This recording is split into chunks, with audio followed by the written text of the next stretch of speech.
And we're back. My God, it's been a while. Todd, how are you? Dude, I am fantastic. I'm moved in now to my new place. I don't know if people, well, we haven't done video in like a year, so people wouldn't be able to tell, but got a new little backdrop going on. You've got a new backdrop. It's I'd say new year, new us, but it's not quite the new year yet.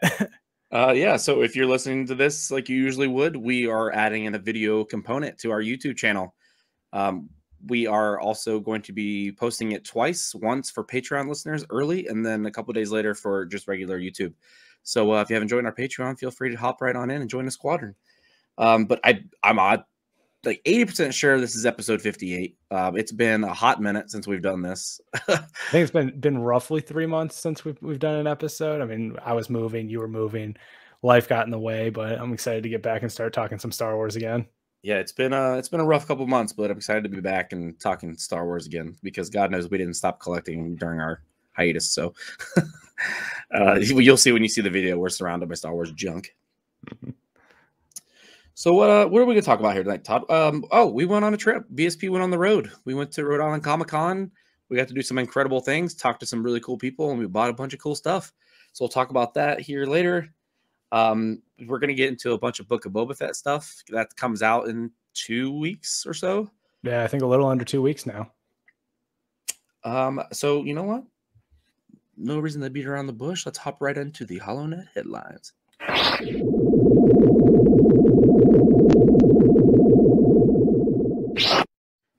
So start off, we just got, I believe this came out, what, a couple of days ago, maybe today, a Han and Chewbacca comic series. It's going to be set a few years before the events of Star Wars A New Hope as the duo teams up with Greedo.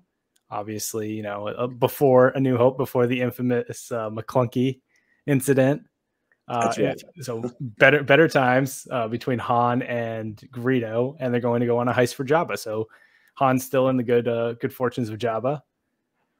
It'll be exciting. I'm so behind on my comics though. Like every time they announce series like these, I love getting more backstory and more of that fill in for different eras.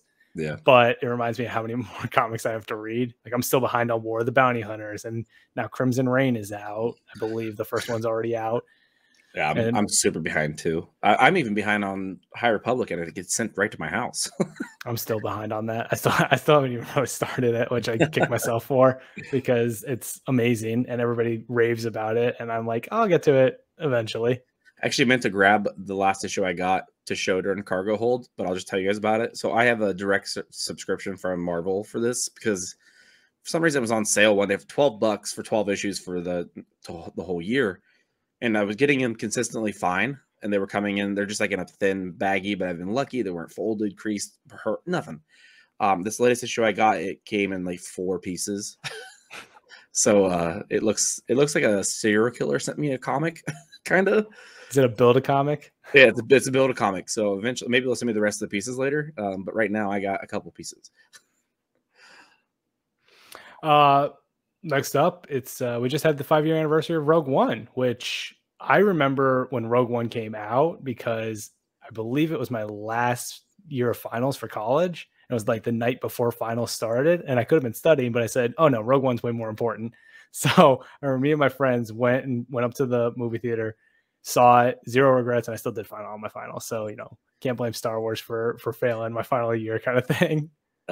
Me and like 5 guys from work left work early and went up to Cleveland Park in DC at the that like vintage theater, which I think closed and is about to reopen. Best theater in DC, hands down, my opinion. I'll never forget it. You know why? Because that was when I got out of the movies, I got my first email from Topps to draw for stars, like for sketch cards. Oh, nice. It's like I saw Rogue One, loved it, and came out to an email asking me to draw. And I was like, dude, this is the greatest day ever. It still holds up so well because for people that don't know, that was the secret movie, Star Wars like mystery movie that they showed during the Disney Plus movie screenings that they did at I believe it was AMC theaters. Was Rogue One. Still fantastic on the big screen. It holds up. The classic moments, Vader at the end, all of it. Like it's great on the your TV and watching it on Disney Plus, but seeing it in a movie theater just brought back all those same feelings of seeing it for the first time. I was like, this movie is amazing. It was on TV like 2 days ago. I texted you guys about it. It's just beautiful. Like the film is beautiful. Like it's like I know they're dying. Spoiler alert. But Cassian and Jim, when they're hugging on the beach and like the nuclear blast is coming at them, Yeah, it's like it's beautiful. I don't really feel like it's a spoiler considering it's been out for 5 years now. But you know how people are in our community. They can get mad about the weirdest thing. Just slap a spoiler alert on top of everything. But it was I watched it on the train on the way to Rhode Island too. So I'm Rogue One's fresh on the brain. I love that movie. It's incredible. It's just like I'm always a fan of darker, grittier Star Wars, which we'll get into this when we talk about Book of Boba Fett, but I love when Star Wars does it. It's not, typical Star Wars. George was never a fan really of the darker, grittier stuff, even though he has Anakin kill a bunch of children and all that jazz. Allegedly. It's fine. It's made up. It's fake news. But I love that they weren't afraid to, show the sacrifice of the wars element of Star Wars. So all I've ever wanted is a trench warfare Star Wars movie, and that's so close. And then take pieces of that, and then take pieces of Solo, put it together. Oh baby, Solo's actually got some trench warfare with I know the Min Band. When I was in the theater for that, and that started, I was like, oh okay, I grabbed the side of the chair and like, oh here we go. It's trench warfare 101 for you. And then last piece of news we'll talk about tonight is Star Wars Eclipse. So I believe this was announced at the Game Awards, the most recent Game Awards. Real promising, looked fantastic. They did this beautiful like live action trailer kind of thing, had these dudes just beating on drums. Everything looked beautiful. It's the first game that's set in the High Republic era. So I know when they first announced the High Republic, they talked about how it was going to be books, comics, manga, I believe, and video games. So this is the first like video game tie-in element that we've seen. Looks fantastic, looks beautiful, a lot of excitement, a lot of hype. And then it came out who was developing it, which is Quantic Dream. And for those who don't know, Quantic Dream's CEO, David Cage, has made really just awful comments towards members of the LGBTQ plus community and women. Really disgusting comments. So unfortunately, the excitement for that game was immediately thrown to the side because of those comments.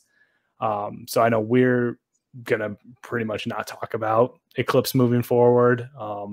There's the whole Blackout Star Wars Eclipse thing just to try and bring Lucasfilm Games attention to the fact that this idea that Star Wars is for everybody is, you can say that, but then if you work with people like David Cage, it kind of goes against what you're promoting. Yeah, I think it was kind of like that TikTok video where like, who's that Pokemon? It's Pikachu, and then it's David Cage. Yeah. So yeah, there's no place for that. We can't as a community say it's for everyone and like stand up for some people and not everybody. Like this is ridiculous. Like you can't like. So yeah, we're not going to be covering this game. There's lots of other vintage Star Wars games we can talk about. So unless they make a change, just not going to be on our radar. Which hopefully they do. I mean, they could very easily, make a change at Quantic Dream. I don't know if they're going to. Obviously, it seems like this game's pretty far in development. I don't think Lucasfilm would pull the plug on it because it'd be a money loss for them. But at least people are vocal about their, how much they're not happy about this decision.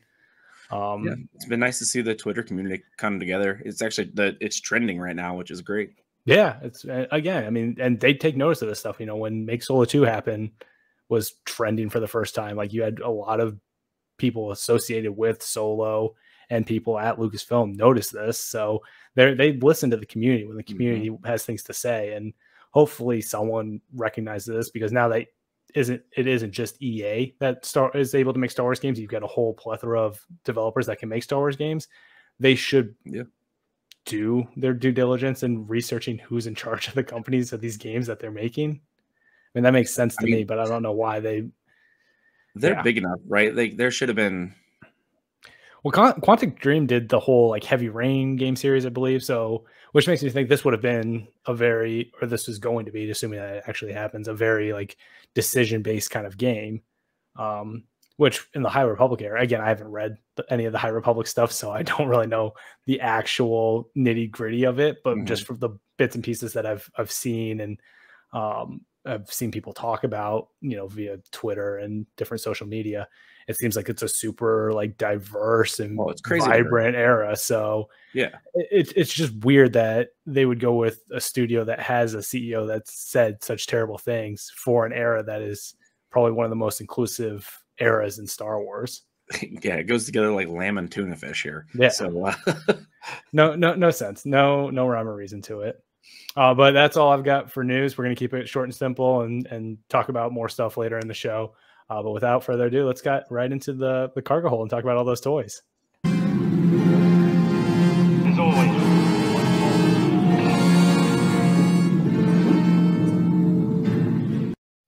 So we haven't done a show in 3 months. So we're not going to talk about every single toy that's been announced in the last 3 months because it's been bountiful for us Star Wars fans over the past 3 months. So let's just talk about more recent-ish of our pickups and of toy news. So I guess let's start with pickups. And then those of you who want to see what we're actually going to show what we got since we're doing this new platform here. So Todd, you want to start? Yeah, I'll kick things off. So I know I love how you say we're going to show as I'm about to not show the first things that I've picked up recently. I got a huge order from Skyward Fun Supply. Skyward Fun Supply, use code, was it BSP10 right now? I think it's 10% or BSP15 is 15%. One of the two. Yeah. We'll throw it in the comments on which one is the one that's valid right now. They'll both work. They should both work. Yeah. One is active next month, I think. Yeah. Skyward Fun Supply has been, a huge supporter of the show. We appreciate everything they do. They give us the best products whenever we order stuff from them. 10 out of 10, great for collecting. So I got a whole bunch of TVC and Black Series and a Funko that I had them hold while I was doing my moving. So TVC, I got Endor Han because I had the Lucasfilm 50th Leia and Luke. So I was like, well, I gotta get Han. I gotta get the trifecta going. I got the Bespin Escape Leia because I have Bespin Han and Bespin Luke. So I was like, all right, once again, got to keep the trio going. I got the Off-World Jawa with the egg, the little Suka egg. And then I got IG-11. So those are the TVC pickups that I got. Love all of them. The Mando ones, my Mando TVC collection is like rapidly growing. And I'm going to run out of wall space. I'm already running out of wall space in the new place, which is terrifying because I know I have so many more things on pre-order. Black Series, I got the Costco Reeves Black Series and the Mortar Trooper. So the yellow trooper that comes with the from Tython that gets absolutely just bodied by Boba Fett. Did they ever do a running change on Costco Reeves figure, or did they just leave it incorrect? Nope, it's incorrect. It's the it basically looks like it's the Bo-Katan body sculpt. Yeah. I think they changed like a couple things, like the belt is slightly different. It's just got one holster instead of two, but she's got two blaster pistols. So I don't really, it's like, where are you going to put the other one? I think she has two in the show too. So I was like, that seems wrong. And then she's got the shin armor on the figure, which she doesn't have the shin armor in the show, which, it's Black Series. They're not going to be super accurate all the time, but you figure with the way the prices are going up with Black Series that they should put some more effort into making them actually accurate because they're getting closer to like almost $30 a figure. I think they're like 23 now. Yeah, they're getting up there. Yeah, well, and they keep the helmet off. Have you taken the helmet off of her? Does she have a face sculpt? Yep. It's got a removable helmet. It's almost exactly like the Bo-Katan Black Series figure. They both have removable helmets. The face sculpt looks great. Sasha Banks looks terrific underneath of it. So they really knocked that out of the park, which I think they've tried to step up with I think it's the photo reel face way they do the faces. So it looks fantastic. But aside from those inaccuracies, it's a great figure. Yeah. And then I also got Q90 because I got to get my boy Zero, the droid. I almost broke his blaster though when I was like trying to like get his hands, because the only thing I hate about Black Series is when you first get them out of the packaging, the hands can be like just super rigid to try and bend to get them around, their accessories. Yeah. So those are the Black Series ones. And then for Funko, I got I've actually got them right here. So for you video watchers, you got the post Sarlacc Tython Boba Fett Funko Pop. Looks amazing. I love him. Kicks ass. Great Boba Fett. They crushed that one. Oh, fantastic. All the Funko Pops for Boba recently have just been really nice. Like great posing on them. The paint apps have been great on them. So I keep telling myself I want to get out of Funko, and then they keep dropping like fantastic looking Boba Fett Funkos. And I'm like, I got to get more, because I don't know if people can see a little bit. I've got a whole bunch of over here, whole bunch of Funko Boba Fett's. So that's the only Funko that I try and keep collecting now. And then I got this really cool Book of Boba Fett art print from Pablo Oliveira, which was a Bottleneck Gallery exclusive. But it's the throne scene from the end of Mando. Looks fantastic. Can't wait to hang that up. And then I got these really cool Kenner-inspired pins. So for the video people, I've got the holiday special Boba Fett, the like Kenner color Boba Fett on these awesome looking, they're almost like card backs. And then I guess now it's Boba Fett Starship, but formerly the Slave One. So you get the pin and then this really cool little box that it came in. These are all by Left Coast Graphics. They look fantastic. If you're a pin collector, highly recommend them. I've been trying to get more toy-inspired pins for my pin jacket. Yeah. So I'm excited to add those to the collection. I think you're going to start checking that thing at the airport. I remember getting on the train with it, and I was like, every time I'd move, it would just like jingle. I was like, I'm a walking like hazard right now coming back from Rhode Island. I'm amazed I didn't lose any pins because I remember finding like a couple backings every now and then. Like I'd lose the backings to them. Like the pins hanging on for dear life on the jacket. But I think that's all I got so far. I know I have a whole bunch of stuff on pre-order, which we'll talk about during the toy announcements, but my bank account is very sad right now. I'm glad that Jeremy at Skyward Fun Supply doesn't charge pre-orders until the figures actually come in. So it's not real money, Todd. It's not. It's future Todd's problem. Future Todd's problem. What about you? What did you pick up? The one thing I don't have with me is I finally bought the Revan book. And diving into that, the EU. Oh, the Legends one? Yeah, Legends. Like 3 or 4 pages into it, honestly. I sat down there or laid down to read it the other night and just passed out like immediately. So I'm going to pop into solo view here and show you guys what I got. So at Rhode Island Comic Con, we were walking through I don't even know what you call it. So Rhode Island Comic Con is set up really weird. Like it's in a giant arena, but it's also in the arena beside it. And then it's in a hallway to the arena. Yeah, because they had like part of the con. We'll talk about this a little later, but part of the con was like in the actual sports arena. And then the rest of the con was like attached in the convention center aspect of the arena. Yeah. So we were walking in the smaller portion of it, kind of trying to find our way to the main show. And a random comic booth had this original VHS trilogy. It's mint. It's like they've never been taken out of this box. It's incredible. And the box opens up to like a really cool display. I think it looks fantastic. Like it's $10. I would have honestly given a hell of a lot more than that. But I went for it for $10. Do you even have a VHS player? Oh no, God no. I was gonna say, I feel like I would need to go out of my way to buy a VHS player just to watch the older Star Wars, like in its like grainy glory on VHS. I'm not against it. Also, I got this really cool coffee mug from Five Below. It's got Din and Grogu on it, and then on this side, it's got just Grogu. I have so much Din and Grogu merch, man. I'm like drowning in it, and I'm terrified of all the Book of Boba merch that's coming out now. Todd, have you ever made an offer for something on eBay that was like criminally low and never expect someone to accept it? No, because I always bid on Boba Fett stuff, so it's never ever criminally low. It's always criminally high. So I made an offer. There was an autographed card, Topps card, and it was listed for like $20. Like it was a super low list. So I sent an offer of $12 and never expected them to accept it. But I got this James Arnold Taylor Obi-Wan card, and it's amazing. It looks so good. The signature is really good. And it's Obi-Wan.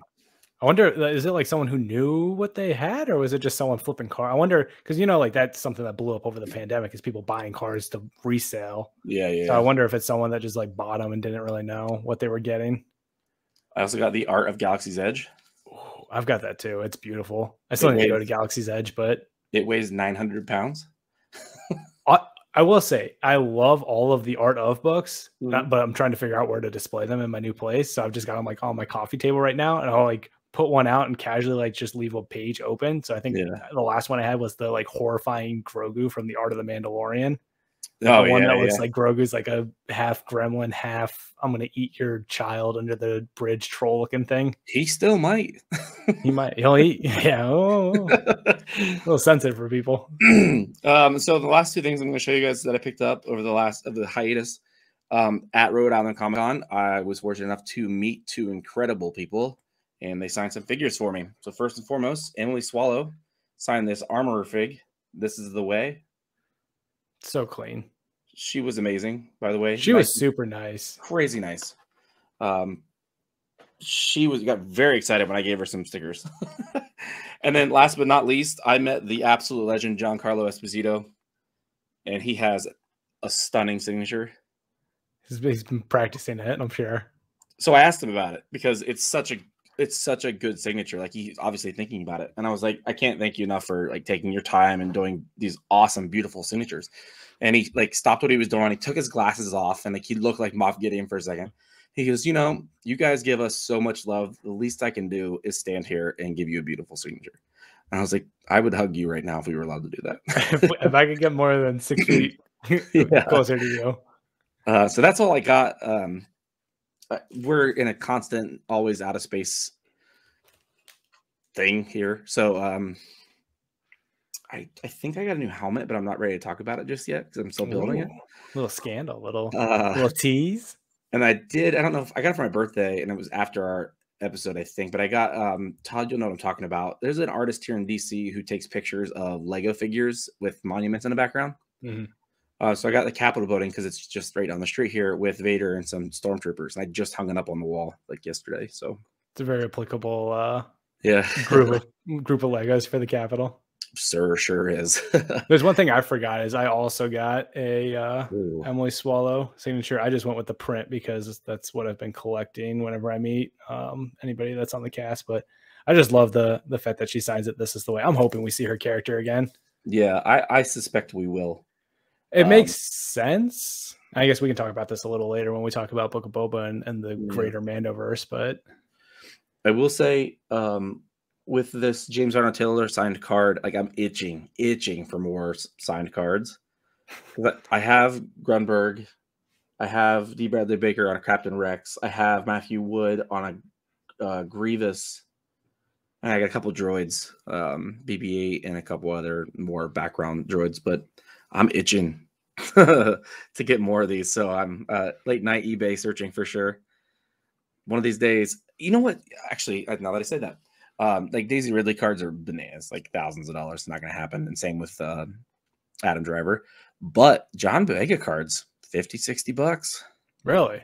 I was shocked. I'm probably going to pull the trigger on it. I can't find an Oscar Isaacs. I don't think he signed.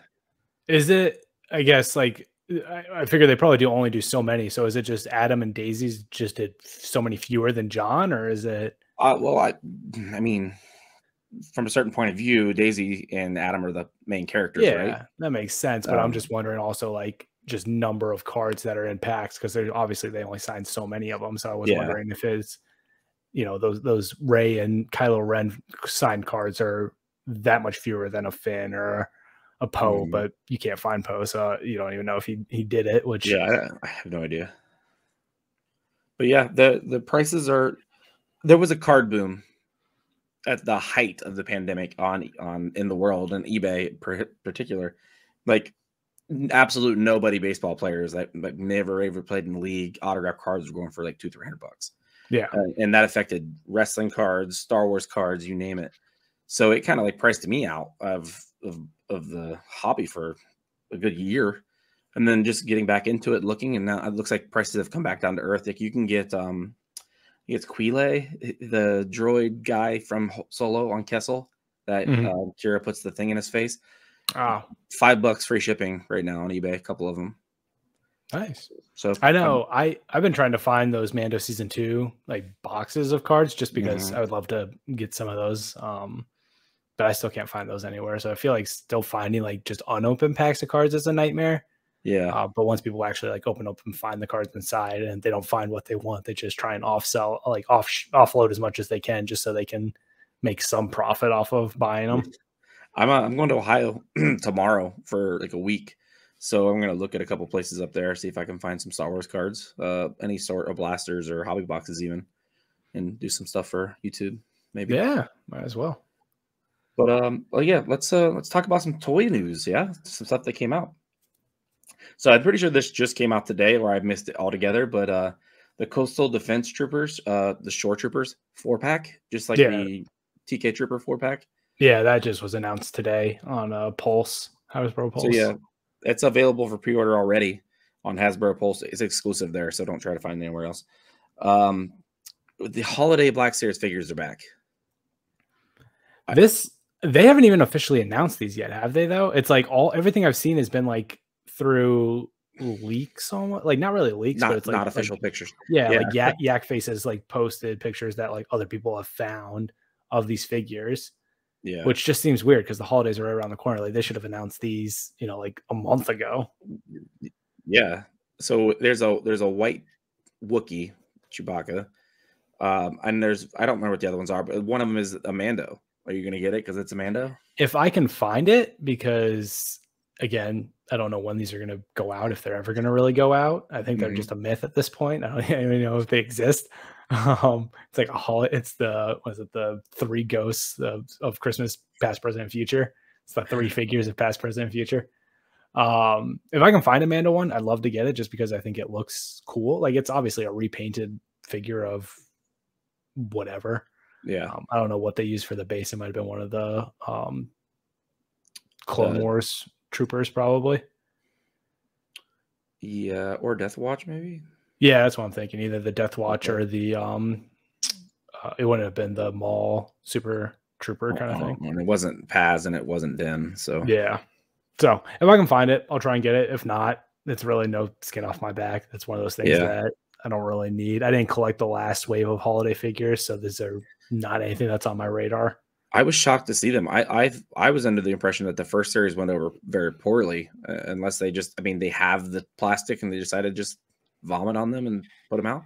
I mean, I feel like they've got the figures because all it is repaints. Yeah. So with shipping issues with the supply chain and all that stuff, I wouldn't shock me that you slap a new coat of paint on stuff and just get it on shelves. Yeah. But I forgot an item that I purchased. Oh, what'd you get? And I'm wearing it. Oh. Captain Rex t-shirt from Far Far Away Factory. Tie-dye. Oh. It's my favorite shirt. I'm not gonna lie to you. So check them out. Far Far Away Factory on Instagram. That reminds me, I got the Boba Fett, like the Book of Boba Fett shirt from I think Only Hope Supply. Yep. Is the one that had that. I love it. It looks great. The back says, I think I'm just a simple man trying to make my way in the galaxy. The quote that Boba had in Mando that obviously stems from Jango in Attack of the Clones. Yeah. So I love it. It's my favorite quote. It's the quote that's in my Twitter bio. So it was also your high school yearbook quote. We didn't do high school yearbook quotes, actually, surprisingly. But it definitely would have been, or something like "Hello there," or something Star Wars. I don't know. I honestly have no idea if there was even a yearbook my senior year of high school. That tells you how engaged I was in that. So let's get back into the new figs here. I told Todd and Mari the other day, like I was going to try to cut back on actual figures.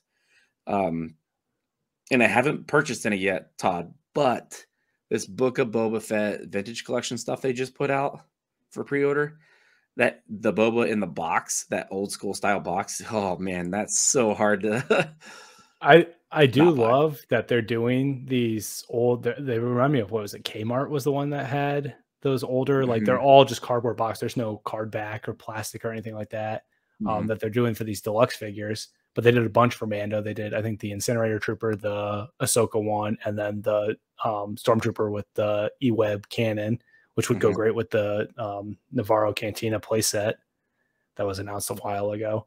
But yeah, these new cardboard packaging, it would be nice to have it on card back to display though, just because the figure itself looks fantastic, which is why I bought 2, one to keep in the box and one to open up, because now I've entered that realm of collecting and I'm going to have more figures than I do space. So it'll be great. Todd, we both forgot something we got from Rhode Island Comic Con. What do we get from Rhode Island? I got the TVC tank. Uh, and you got the TVC Jabba's playset. Yeah, this tells you that we have too much stuff when we can't even remember what we actually buy.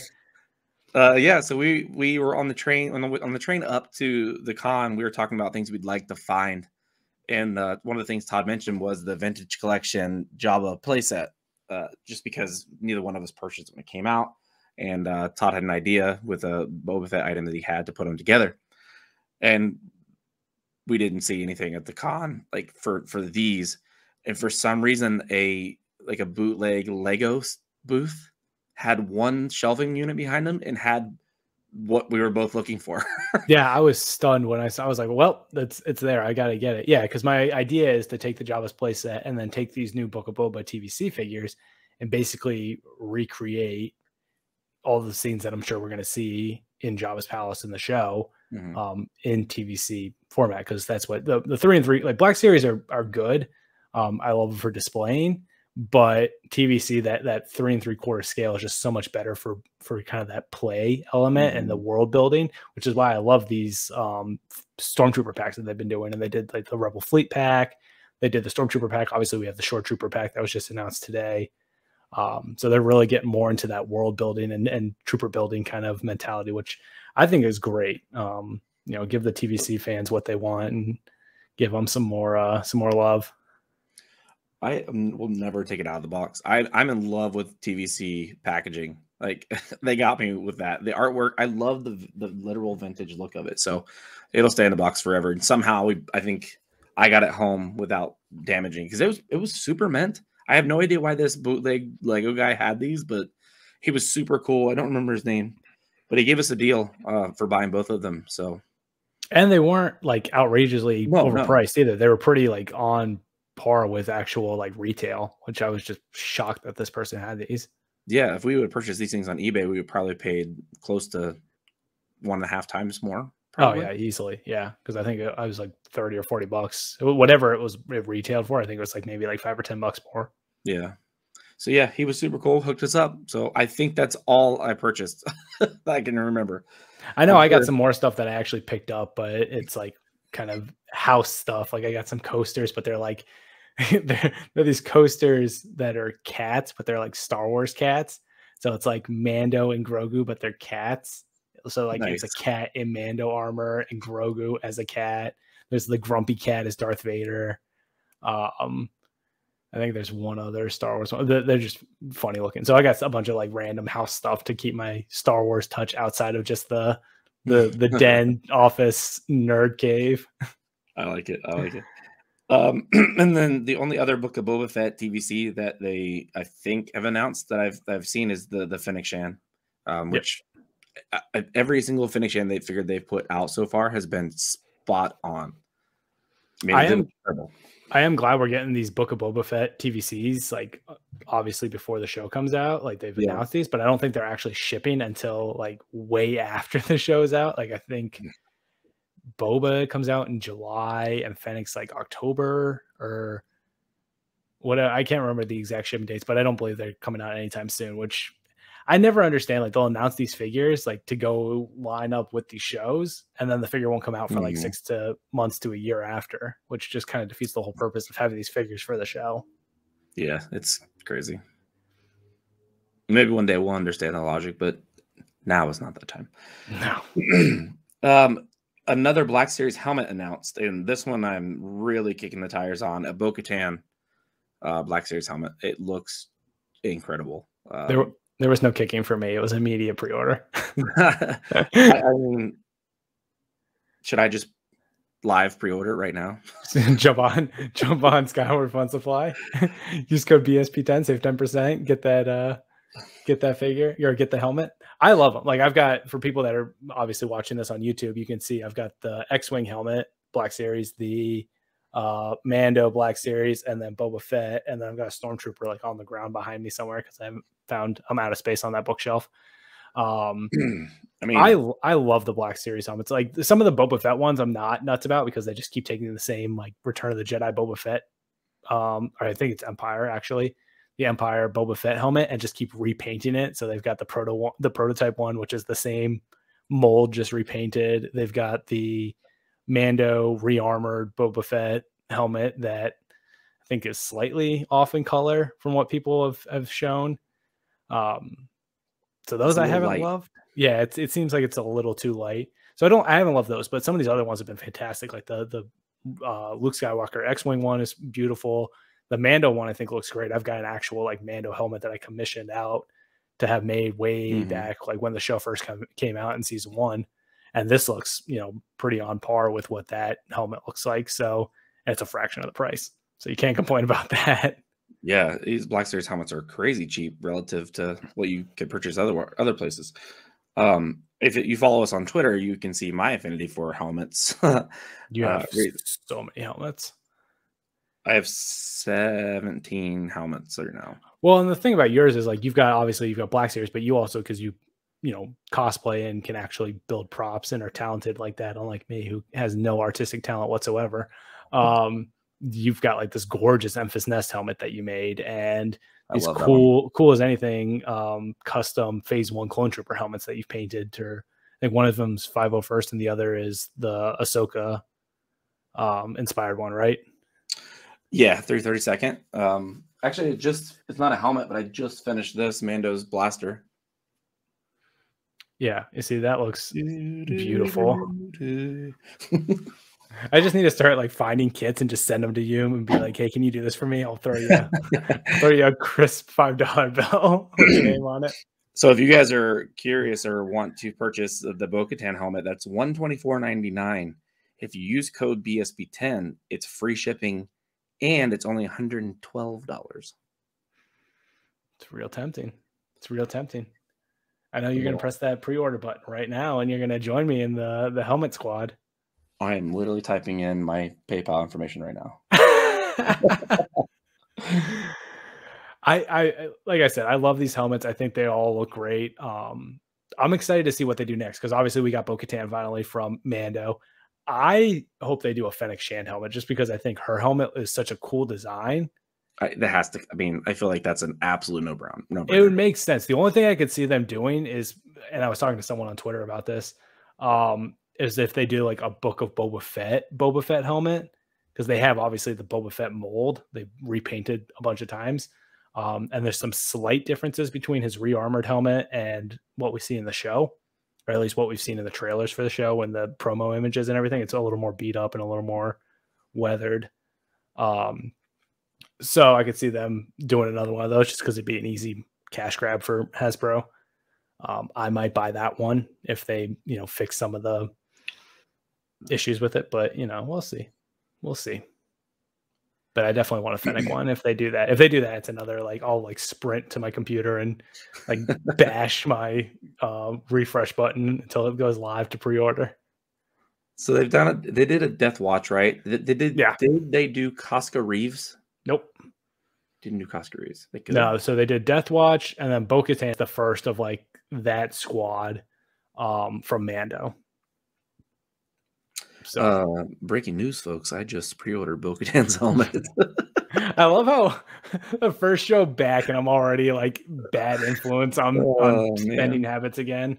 So yeah, the helmet number 18 inbound whenever that drops. I don't remember the release date. I don't know if they gave a release date for that. There's not one listed. So yeah, I know there's nothing listed, but as the folks over at the Major Wrestling Figure Podcast would say, when it comes, it comes.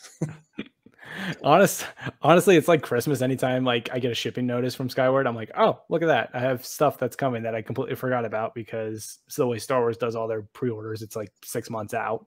Yeah. I honestly forgotten that I had pre-ordered tech because I have everybody else. And I didn't think I ordered tech, but I got an email from Jeremy saying I did. So unless he's taking liberties, which he would never do. No. So I'm sure I actually pretty scared to look to see what I had pre-ordered at this point. So back to the toys. Funko Pop just won't quit. They just won't stop. And this time they didn't get me or Todd. They got Mari with the Duel of the Fates Darth Maul set. It's one of 3 Amazon exclusive. So this is the fight scene from the Duel of the Fates between Maul, Obi-Wan, and Qui-Gon. They're $30 each, so it's basically $100 set. They've been doing these sets a lot more though recently. Like I know they just did all the bounty hunters from the bridge scene in Empire. They've done it with a couple Marvel ones where like they had all the Marvel Avengers from the end of the first Avengers in like the shawarma in the circle restaurant. Circle Yeah. team. Yeah, they have the circle the team, circle and then I team think, yeah. So I'm doing really good at not ordering Funko Pops. Actually, I'm proud of myself. I have not purchased one in a long time. I think I just have the one I recently got, the Tython Boba Fett, and then I think I have one Book of Boba Fett, like in his new shiny, pretty armor. And those are that's where I've cut myself off. I'm like, no more. I don't want them. They would have gotten me. Do you remember Age of Ultron Funko set, and they had the Hulkbuster? Mm-hmm. It was like maybe like 7 inches tall. Yeah, it's like the Grogu, because I've got the like 6-inch tall or 7-inch tall or however tall Grogu Mando, and then the Mando Funko, like the life size ones. Oh, the big one up behind you. Those are 10 inches. Oh, okay, so it's a little smaller. Like a little smaller. If they would have done Wrecker 6 inches to go with the other 3-inch Funkos, I would have been all over Wrecker.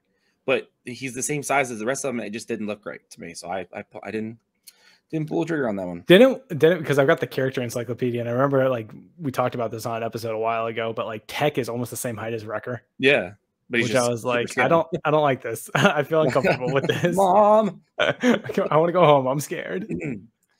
Speaking of another item that Todd absolutely pre-ordered, the deluxe Black Series Boba Fett, the Nomad post Sarlacc Boba Fett. I didn't get this one. Shut up, you! I'm willing to bet you got like 2. I didn't. I got 2 of the TVC though, the deluxe Boba Fett and the Fennec Shan. I got 2 of those, but other than that, Black Series I still look with one just because I'm an out-of-box collector for those. I'm becoming more and more like the Saturday Night Live skit where it's we can play with them or leave them in the box. Why? Like my daughter's 5, and I have to constantly explain to her why she can't take the toys off the wall and open them. She did once. She opened an autographed wrestling figure, and your heart. She ripped it right off the thing, and she's like, "Oh, this fell off." It's a spooky ghost that did it. It wasn't me.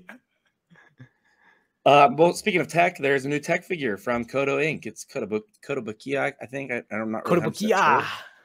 But a 7-scale tech, so I would have to assume they're going to do the rest of the crew. Oh yeah, it wouldn't just start and end with tech, right? Nothing against tech. It's just like if you were going to do one and done, it'd be Hunter or maybe Wrecker. So that's coming soon. I don't even know if it's up for pre-order yet because there wasn't a whole lot of information on it. Gentle Giant continues to assault wallets across the world with the Moff Gideon mini bust. Looks incredible. All their mini busts are stupid good. I think I saw they have a Book of Boba Fett one too that they announced, like the mini bust. I have a couple of their busts. They're more like the classic ones though. Like you think of the classic like Roman, those busts without the arms. Yeah, armless ones. So I've got a couple of those, but they're actual like busts that have like arms and or have their blasters and whatnot. Those look fantastic. But this one, the Moff Gideon one, looks great. Did you see the all black? Is that 1-to-1 or half? No, it's half scale. It's their, I think it's Legends in 3D is what they call them. Yeah. So it's the all black like in the comic, which I don't know if you read yet. Yeah, I've read. I think the first, like all the prelude ones I've read, and I think the first issues of all the stuff, like it was like War of the Bounty Hunters #1, Star Wars number whatever. That was like the first issue of the War of the Bounty Hunters kind of thing. Yeah, I guess that makes sense. I have like 3. I think I bought like 6 variants of #1, and like half of them are him that black armor. So yeah, the black armor looks fantastic. I want a figure just of that, like that Boba Fett all black figure looked like it would be an instant buy. Give me like 6 of those. If you got some extras, I got some spray paint, my guy. Oh, don't tempt me with a good time. We'll have a party. I'll bring the brewskis. You have you bring the spray paint, and we'll just get creative with it. Speaking of Boba Fett bust, I am in the process of building a 1-to-1 scale Boba Fett bust in my house right now. Right now, it looks like a scarecrow with a broom handle and a trash can. But here, God, it looks good. Isn't it because you saw the like sideshow 1-to-1 scale and you're like, I could make this? Yeah, well, I saw the side to show one, and I'm like, holy shnikes, I want this. This looks incredible. And then That's I like saw the price, $2,000. and I was like, I could buy a car. I So could put a down payment on a vehicle, or I could buy a toy. so I have a Boba Fett helmet. It's signed by John Morton, who was the best Ben Boba. So I was like, you know what? I'm gonna make a bust, and it's already signed. So perfect. I've already got the armor like measured out, cut out. I just like the last thing I have to do is figure out like the internal structural of it, like the chest portion, so it holds Gotcha. everything upright. But Makes once I do sense. that, I'm gonna post videos and shit, so you'll see it. I cannot wait. More Boba Fett news because that's so hot right now. So hot. So hot. Razer, which I'm a huge Razer fan, by the way. I don't know if anybody knows this, but during the hiatus, I purchased the computer I'm using right now, which is a Razer. I think it's literally called Razer Blade, which is not here nor there. And I got a Razer headphones and controller, but they just announced a new controller, Book of Boba Fett wireless controller and charging stand. So it looks like his helmet. Awesome. Crazy money like usual, but Like $160, I think, is what it came out to. I'm tempted to get it just because it's real nice. It's real nice. I mean, I use the Razer controller, and I know it's not aesthetically pleasing. It's just all black with the chroma stuff, but they're incredible. I know they did one for Squadrons that looked fantastic, and then they did a Mando one too. So all the controllers they do look like just gorgeous, but they're all Xbox, and I've got a PlayStation, so I could use it with my PC. But other than that, like I was like, please make a PlayStation one. I will throw like double the money at you. I'll pay $250 for a Boba Fett controller if you'll just throw PlayStation on it. Razer's like, go on. 250, you say? 250. I got about 350. And then Funko you can tell we haven't done this a while because my list is like all over the place. But Funko again, giving us some Star Wars Vision stuff. So we're getting Ronin and his droid, the B556, and they're black and white, just like the show or that episode. A Target exclusive, I believe. Yeah, Target exclusive. So how we feel about Target exclusives on the show. I hate exclusives with a passion, but at least Target is a little better than Walmart. Yes. Well, yes. Walmart will just send you like 6 busted figures. I'm like, well, this is a waste of time. You get like the origami version of what you ordered.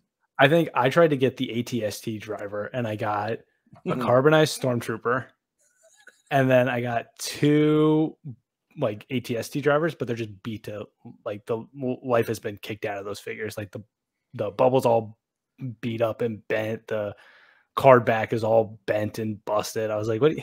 It's not hard. Like, stop shipping these in plastic bags and you won't have these issues. Like, put them in a box with some packaging and we'll call it a day. People will stop being mad at Walmart.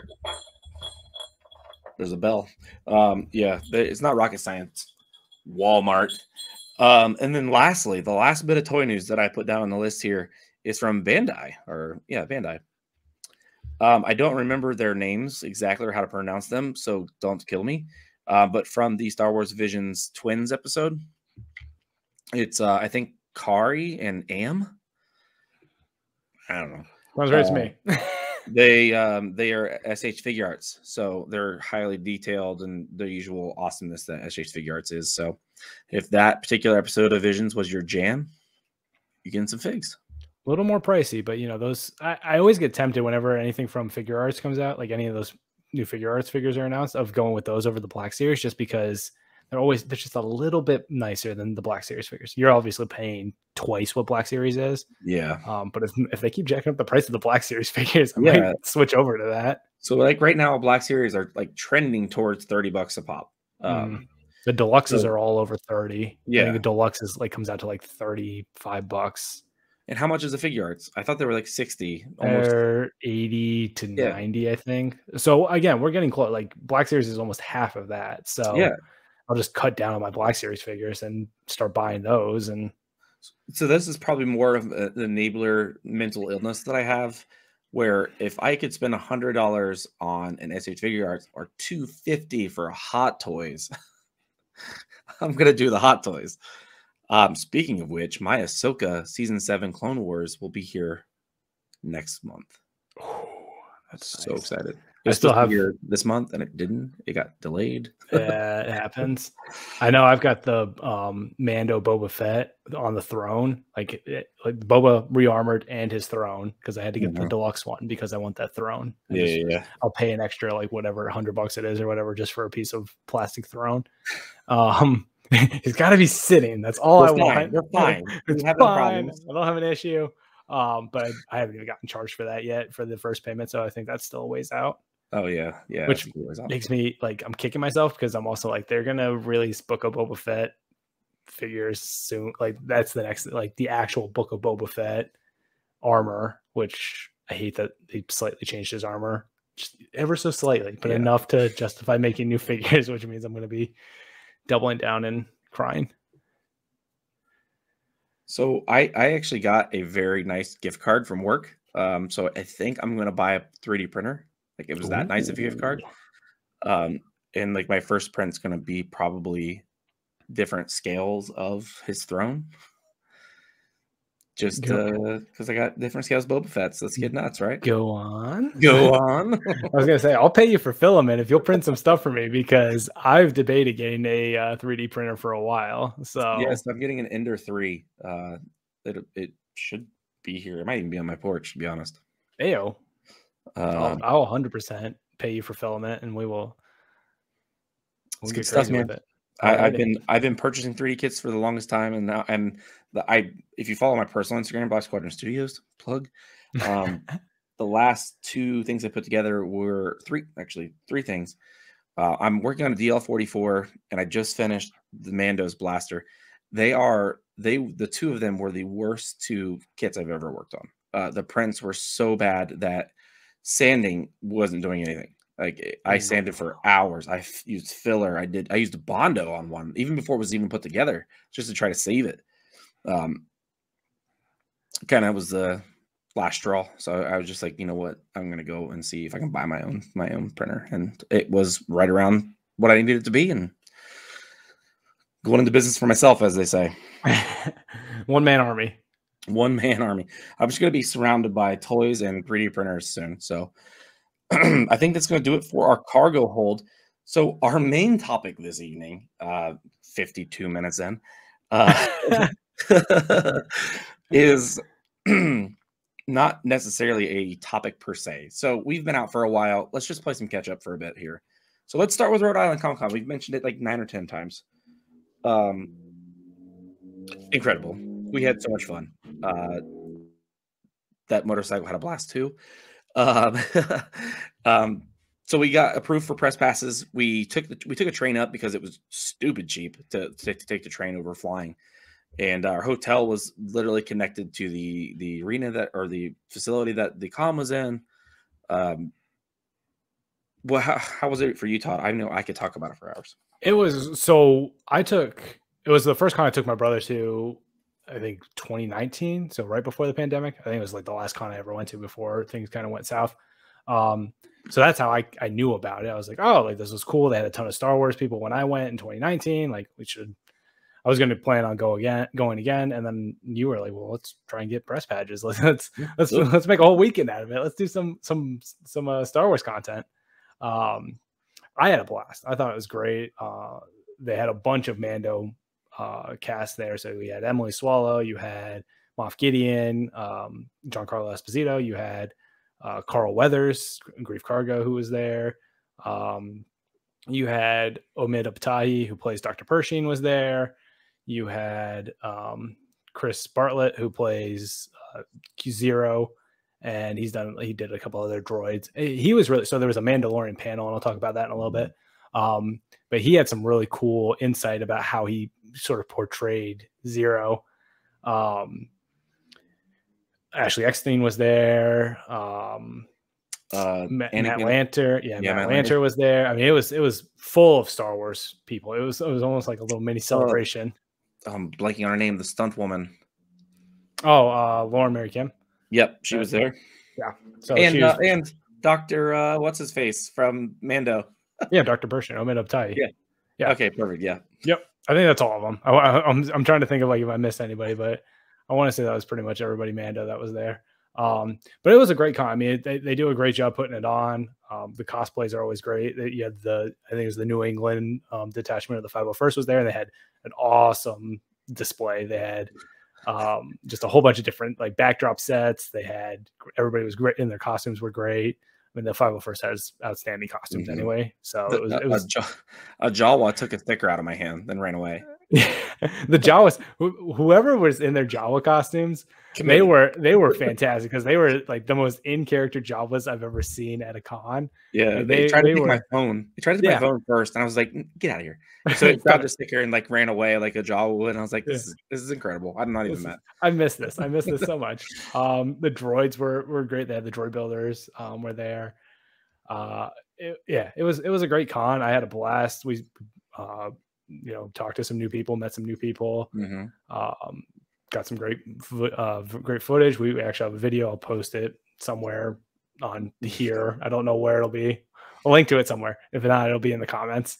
There was quite a bit of Star Wars presence there. There was and new, and the prices honestly were not terrible. No, I didn't feel like we were getting like ripped off by any vendors. And you had a lot of really cool stuff. Like you had some cool art. You had a lot of cool makers of stuff. So I know one of the things we got was this little plastic terrarium that you use the bring home the bounty, the little baby Yoda bounty things in these little plastic terrariums with like plants and stuff. So I was like, oh, that's cute. Like it's a little self-contained world with baby Yoda with Grogu. There was one booth, and we have the Toy Hunt video, which Tom just mentioned. He had a significant amount of vintage Star Wars. He had a $6,000 Luke on card graded that was never actually available for sale. It was a non-production, I think he called it. I can't remember the wording he used, but it was so good. He even had a on card graded Boba Fett that was crazy money. A couple people actually had those similar Boba Fett's on cards vintage too. So yeah, a lot of vintage on card figures. The con itself, I think, is having a bit of an identity crisis where whether they are a comic con / toy con or a pop culture con, because you can tell it was like the way it was spread out was kind of like sprinkled in Comic Con and then pop culture like all through it. You know what I mean? I feel like that's sort of, I mean, aside from Baltimore, like I feel like that's a lot of cons nowadays have to lean into that pop culture element because that's just what the trend has been with Comic Cons is people go to cosplay and they go for the pop culture element. So the actual comic nature of it isn't quite there unless you go to Baltimore Comic Con, which is all comics. Not an outlier. Yeah, it's the last of its kind.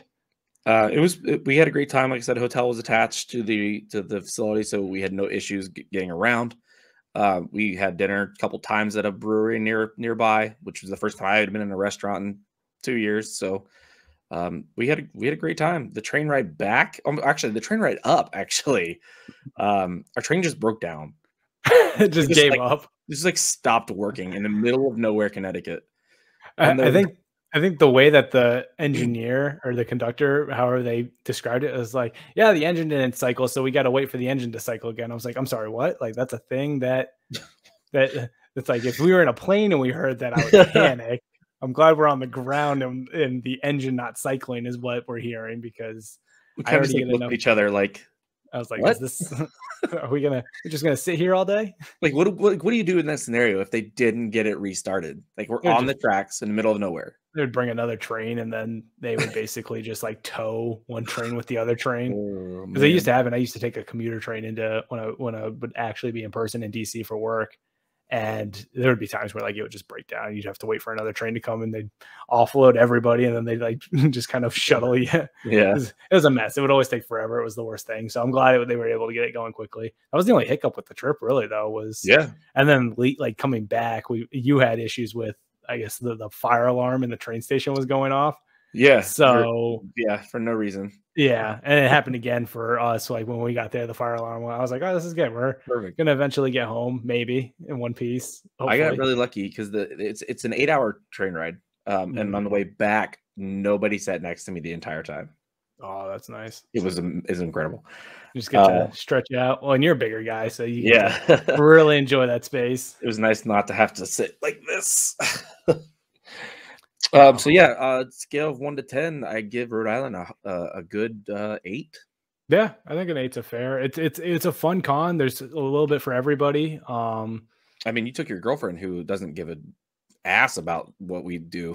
No, well, she's not. And the nice thing about like general cons, like if I'm still kicking around whether or not I'll go to Celebration, just as you know, as we get closer and the cost of like stuff actually starts to like materialize, like getting flights, and it's like, oh boy, I forget how far, like how expensive it is to just do something in California. I was like, oh, I don't know if I can swing this. So the nice thing about like Rhode Island is there's stuff that's not just Star Wars. Like she enjoys Star Wars, but she's a much bigger Marvel fan. So there's like plenty of like Marvel merch and Marvel art, and she was a little more just broad than just Star Wars, which Celebration is just Star Wars. Which it's a lot of Star Wars. It is, and it's if I end up going, I'm going to be crying because I'm going to be very poor by the end of it because I'm a much bigger toy collector now, which means I'm going to be running from toy vendor to toy vendor to get every possible toy. It's a good thing you pre-purchased your flight back, right? I haven't even got any flights yet, so. Actually, it's funny you mentioned Marvel because we're going to spend the next hour talking about Spider-Man. No, I'm kidding. I cried so much, man. Oh my God. I'm gonna go on a side tangent. Like we're gonna go off of Star Wars real quick. I cried so much. Yeah, I don't like want to say anything because I know people still can't see it or are waiting. To, like I know there's a lot of people who have family tradition where they go to the movies like the day after Christmas or whatever. Yeah. No, I won't give any spoilers. I'll just say like easily my favorite Spider-Man movie and possibly my favorite Marvel movie. It's the first time in a while that I can remember that I exclaimed in the movie theater. Oh yeah, I was cheering, and the crowd that was in there was just ecstatic. Like we had one person who obviously didn't care that got dragged along, which I was like, "What are you doing here?" Like, it's opening, it's the preview night. What are you doing? Go away.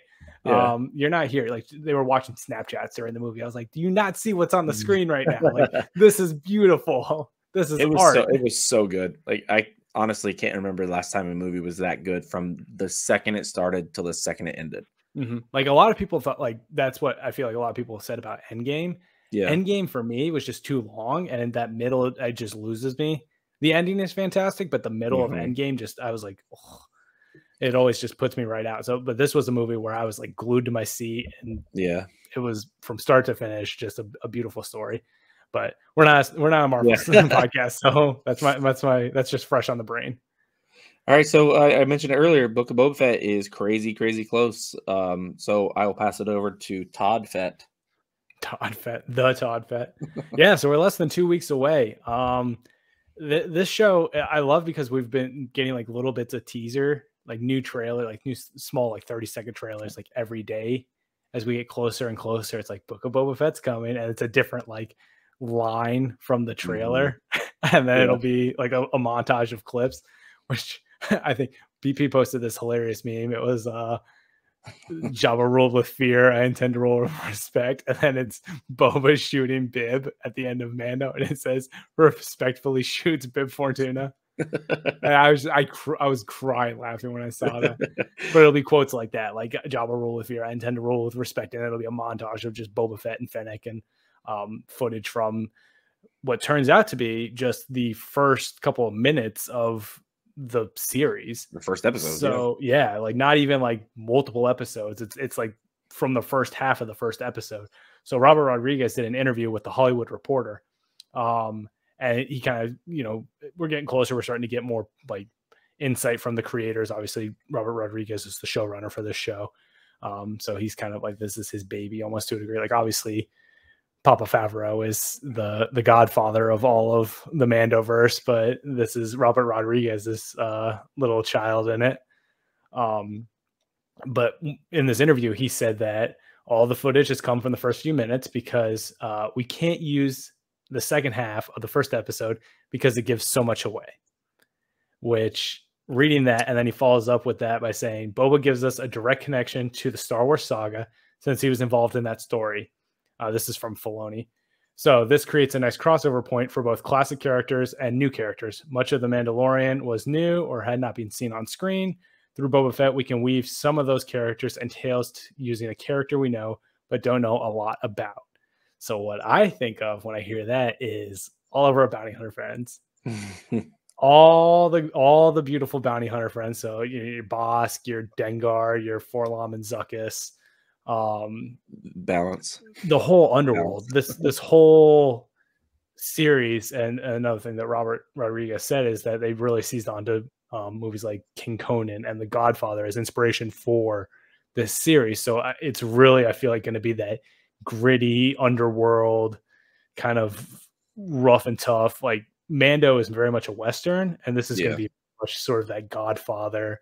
Like, you come to me on the day of my daughter's wedding, asking me to rule with respect. I would very much enjoy seeing Bosk of all the original bounty hunters that we met in Empire. I think Bosk is by far the one I'd be the most excited to see. And we've seen, like, obviously with the comics recently, and these, Book of Boba would take place after the most recent War of the Bounty Hunter stuff. We see more interactions with Bosk and Dengar and Forlom and Zuckuss and IG-88 and not Cobb. What's his name? I'm really sorry. What? I just noticed, you know what?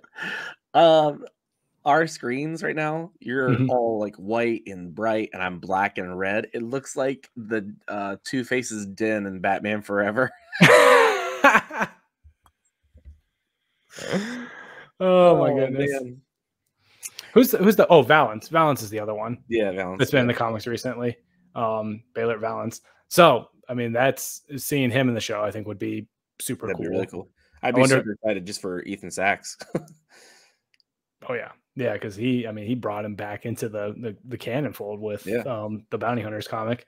So I've obviously been really excited about the show when it was announced. Like when Boba came and respectfully shot Bib Fortuna at the end of respectfully put some respect on his name. Walked in, just casually shoots Bib Fortuna, and then we get the Book of Boba Fett. Like, I screamed and cried and cheered and went through all 7 stages of it was a lot of emotions in one, like, very quick series of events. So this, I mean, Boba Fett has been a character that I've loved since I was a child. It was a character I latched onto. So seeing Boba Fett, and not just Boba Fett, but Tim Morrison coming and really giving Boba Fett his own thing, is super exciting. And I just can't wait to see what they do with this series and who they bring into it, because I think they really have a lot of flexibility with who they bring in, whether that's they want to tie in more of the solo element. And I was thinking about this the other day. We've got Alden. Spoilers for the war. Here, before you get into that, let me rapid fire some questions to you. Don't think about it. Yes or no. I'm gonna hit you. All right. You think we'll see any of these people in this show? Kira. Oh, yes. Omega. No. Han. Yes. Chewie. Yes. Luke. No. Grogu. No. Batman. Yes. That's the ultimate cameo. Multiverse. Or I guess it'd be Flashpoint since it's DC, right? Yeah. Yeah. No, I think, the way the comics have gone with Kira recently, I could very easily see Kira making an appearance. As far as Han goes, I would love to see Alden, just because I think Alden did such a great job of portraying Han. I know timeline wise, it would make more sense to have like a de-aged Harrison Ford, sort of like what they did with Luke with Mark Hamill. In Battlefront 2 2017, they had Han Solo in there, and they didn't have the rights to A New Hope Solo, the look. So they had just like a generic vest, white long sleeve shirt, and a bearded Harrison Ford. So they could just beard up Alden. I would love to see Alden reprise Han Solo. Harrison's great, and Harrison will always be Han Solo. But I think moving forward, if you really want to have Han Solo involved in more than just a cameo, I think you have to get someone like Alden to do it. Yeah. Otherwise, you just get like a de-age, like deep fake version of Harrison Ford, which wouldn't be awful. I would still love it, but I think it would be weird, especially if Kira shows up, to see Harrison Ford and 81-year-old Amelia. Harrison Yeah, Ford. like a de-age Harrison Ford and Amelia Clarke. That would just be, I feel like, a little too off just after having seen Solo and how fantastic their relationship was in that film. Yeah. So I really am excited for what we could see with this show. I think it's gonna just knock it out of the park like Mando did. I haven't been as excited for a show since Mando season 1 with this show, and obviously Mando season 2 was fantastic, but it was very much more a jumping off point for so many other shows that it took away a little bit from me. So getting back into a show that focuses just on a single character with Boba Fett, but also, you know, we get Ming-Na Wen playing Fennec Shand, who she kicks so much ass. And I love the fact that I think Tem Morrison is 60 and I think Ming-Na Wen is 58. So you have these like two older characters that are just beating down everybody. Incredible. Yeah, they both are fantastic from the bits that we've seen from just the first episode. Not even full episode. Yeah, it's going to be exciting. It's going to be, I think they're going to dive a lot into just sort of the power struggle element, you know, Boba trying to go from just a bounty hunter to an actual leader. And I'm sure there's gonna be a lot of hurdles and struggles and mistakes he makes and a lot of growing pains almost. I assume they're going to keep their same style where it's weekly release? Yeah, it'll probably be weekly. Actually, I know it'll be weekly because I believe it's 7 episodes. And I believe it'll probably drop Wednesdays, like all the stuff has. So in the short amount of time that Disney Plus has been a thing with these series, I've already been conditioned to weekly releases. So I started The Witcher this morning, finished episode 1, and like got up to go about my day. And then episode 2 started. I was like, hold up. Wait a second. I'm not ready for this. Wait a minute. Breaks there. Wait a minute. I need a second to digest what I just saw. Take a goddamn minute. I do love it. So one last thing that Robert Rodriguez talked about in this interview is that he's directing nearly half of the episodes. So he did 3 of the big ones, as he calls them. And he's also voicing 2 characters. So he's voicing the mayor, who does the voiceover in the trailer, which I didn't realize, but that's awesome. It makes sense. I mean, Jon Favreau had a character that he voiced in Mando. So I love, and we had Dave Filoni show up in Mando as Trapper Wolf, which see if I can. There it is, right there. You can barely see him. It's that orange jumpsuit. Oh wait, I got 3 more rapid fire for you. Ready? Oh, Anakin. No. Vader. No. I forgot the third. Well, this is after Return of the Jedi, so flashbacks is what I'm thinking. Oh yeah, I guess it had to be flashbacks for Han to be in it, right? Well, no, because you could get, I think, a mix of old and you could get old flashback Han, and you could get post. Oh, Cad Bane. I think Cad would be super cool. I think a live action Cad Bane would be super cool. You know why I think it's a lock? Because of the Eclipse trailer. Because that exact alien is like front and center. Oh, Duros? Yeah, Duros. Yeah. I love the Duros on Battlefront 2. Their big bulbous heads are perfect for a snipe. Make that the clip of the show. You're going down, big boy. Down. Beautiful bulbous blue head. Big old head. Yeah, no, it's I love that the actual directors and the showrunners have been involved in the actual show, like episodes, whether that's characters or voicing or some element other than just directing. Yeah. And all the stuff that's come out about Robert Rodriguez when it comes to like planning out shots, like he does the little, like creates the scenes with action figures with his kids kind of thing.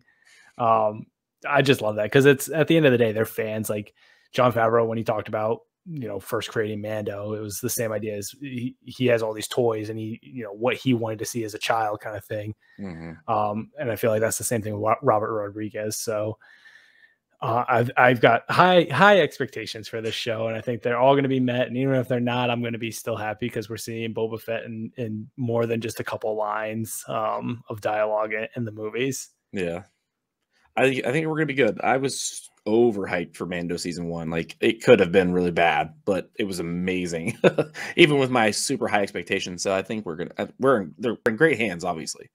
Now, do you think that like Mando season 1 obviously had Grogu as the big reveal for the first episode? Do you think we'll have like a Grogu-esque type of reveal the first epoepisode of Book of Boba Fett? Yes, and if I had to guess, it would be the Rancor Muchi. Oh, Mochi or whatever the sweet baby Rancor from Bad Batch. One clip they show Fennec and Boba looking down into the thing. Yeah. So who knows? Maybe they're looking at the we didn't talk about, and the Black Series Rancor. Yeah, the Black Series Rancor. I was thinking about that. We didn't talk about that at all, but maybe we'll let's talk about that next week. We'll spend some time on it. That was a mess from Jump Street. Yeah, I would love to see the Rancor. Well, I feel like the Rancor's all Rancor is going to show up, whether or not that's Mochi or some other type of Rancor. I mean, it makes sense. This Tatooine, there's apparently a plethora of Rancor and sand, which gets everywhere. Is Uncle Owen and Aunt Beru cast for this show? No, because they would be dead. No. Yeah, they would be dead. I guess that could be a flashback. It could be. I think the flashbacks, though, are just going to go back to the Sarlacc pit. Oh, yeah. Because I know the trailer, you see Boba Fett in like tattered undergarments almost. Not like underwear, obviously, but like Tusken style. Yeah, kind of like his white, just under his armor kind of clothing. It's all tattered and beat up and digested looking. People figured out immediately that he's walking in the Tashi Station. Yeah, from a deleted scene with Luke at Anchorage. Yep. We could. It's Favreau, so I'm sure we'll get some like crazy nods and like callbacks like we did with Mando. So, and it's just gonna be even better because it's a character that we've known for our entire lives. Well, and a character that has crossed multiple eras. I mean, you've got young Boba Fett with Daniel Logan in Attack of the Clones, and then that character in the Clone Wars through animation, and you kind of see Boba Fett's relationship with Bosk and Aurra Sing, who's dead now, obviously, because of Solo, R.I.P. Aurra Sing. But you have just those young relationships of Boba with these bounty hunters, Embo, which live action Embo could be really cool to show up. That were sort of that groundwork was laid, and then we get obviously Boba Fett in the movies, in the original trilogy movies, in Empire and Return of the Jedi, where he's got this notoriety to him, and he's well known, he's feared. And then you get the War of the Bounty Hunters comics and the reintroduction of Kira and just more of Boba Fett in between Empire and Return of the Jedi. So they can really just pull in. I think the amount of groundwork that they've laid with all the ancillary material, especially recently leading up to Book of Boba Fett, has given them a ton of ammunition to just run with the show. And since just a few more things, then we'll wrap this up. But you're our resident Boba Fett guy. No, I'm Vader and Den, and Mari is Maul. For you, would you like to see some nod towards Jeremy Bulloch in the show? And would you like to see cameos by all the other actors who have been Boba Fett? I think it could be interesting to see cameos from a lot of other actors. I don't know necessarily what they would do with Jeremy. I mean, Jeremy, I believe he had a cameo, obviously, outside of the armor in Empire, where he's the guard that's actually escorting Leia. He's the Imperial officer that's escorting her. And then he's also, I believe, in Revenge of the Sith. I believe he's a pilot and one of the like transport Corellian cruiser kind of things. So he's had some like actual movie cameos outside of just the armor. So I don't know necessarily how they would do a cameo with Jeremy. Obviously, he's passed away. You know what? They could like Bullock. They could do like Bullock Ridge or Bullock Cantina, something like that. Something it's just a nod to his name, or I could see them doing something in the credits. Obviously, like in memory of Jeremy Bulloch, the original Boba Fett, the Boba Fett. As far as the other actors go, I could see them possibly pulling in some of the other actors. If they do anything with a teenage Boba Fett, obviously Daniel Logan, I think would make sense. because they used his look as they were kind of aging up Boba Fett through the Clone Wars, getting closer to that Tim Morrison look. Obviously, Boba was an unaltered clone, so he ages a lot slower. So we get Boba in Book of Boba Fett, and he's, Tim Morrison is 60 years old. So if we get, I think Daniel Logan's in his 20s, maybe late 20s, early 30s. I think he's probably in his late 20s. I don't know off the top of my head how old he is.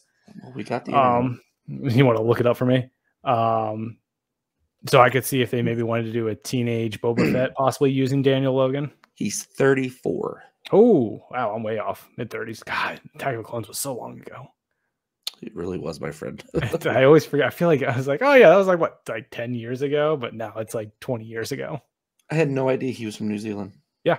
Yeah, him and Tim Morrison. The more you know. The more you know.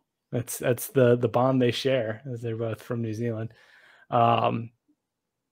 If they do a Boba Fett bathtub scene, speaking of New Zealand, because of that ad that Tim Morrison did, and then the hot tub, if they do a back to tank hot tub almost, I'm gonna like lose my mind laughing. I'm so happy that you didn't just stop after the Boba bathtub scene. Hashtag Boba bathtub. We'll make it a thing. Yeah, Boba bathtub coming to you soon. Boba bath time. Coming to your family room soon. It's actually a Patreon exclusive. If it's just me sitting in a bathtub with a Boba Fett helmet on. I think between the two of us, we have enough helmets for our entire team. Oh yeah, I want to do an episode where we just wear our helmets and that's it. I mean, we could do it. We'll make it actually work. I have enough Black Series. I have enough Black Squadron helmets for us to all three wear. We don't have a problem. We are very responsible in our collecting. Fine. It's the worst part about like being able to make something that you like is that I'll just make it and like not even consider where I'm going to put it. You're like, oh, this is cool. Like, I'm glad I made that. And you're like, oh, I have nowhere to put this. This is not cool. This is a problem. This is great. I need help. We're fine. Everything's fine. Everything's fine. How are you? Speaking of, oh, he's gone rogue. He's off the screen. Oh, okay for the audio listeners. It's a Darth Maul on his speeder bike from Phantom Menace. It's a variant by Mark Brooks, and it's gorgeous. It's just Darth Maul looking like an absolute fiend. Yeah, he's ready to tear it up. So I have that printed. I printed that at work, and I have nowhere to put it in my home. So you'll find somewhere. You'll make it work. I believe in you. It's the same size as these two behind me. Oof. You need a lot of wall space. All right, so wrap this up before we go too off the rails. Last thoughts. What are you most excited about Book of Boba Fett? Honestly, weekly content. Like I love all the characters. I love the grimy feel of it so far. So I'm just looking forward to weekly shows. What about you? And obviously, toys.